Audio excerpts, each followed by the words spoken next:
Keď progresívnym humoristom dôjdu nápady na videjka, začnú otvorene zosmiešňovať našich starých rodičov.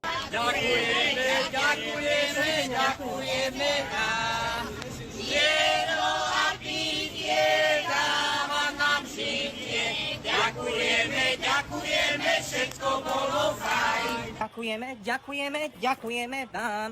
Za borovičku predám aj obličku. Ďakujeme, váš gulášik naozaj bol fajn. Ďakujeme za dôchodky, za 13. vám.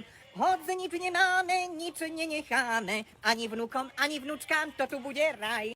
Fero, ešte si ani nestihol očistiť tie tvoje úchylacké paprče a už znova šíriš progresívnu propagandu. Humor bol vždy súčasťou zdravej spoločnosti, ale aj humor má svoje hranice. Inteligentná satíra slúži spoločnosti, lacné ponižovanie ju ničí. Naši seniori vybudovali Slovensko, vychovali rodiny a odovzdali nám hodnoty, na ktorých stojíme dodnes. Úcta k starším nikdy nevyjde z módy. Humor nemá rozdeľovať generácie ani ponižovať slabších. Má za úlohu spájať ľudí.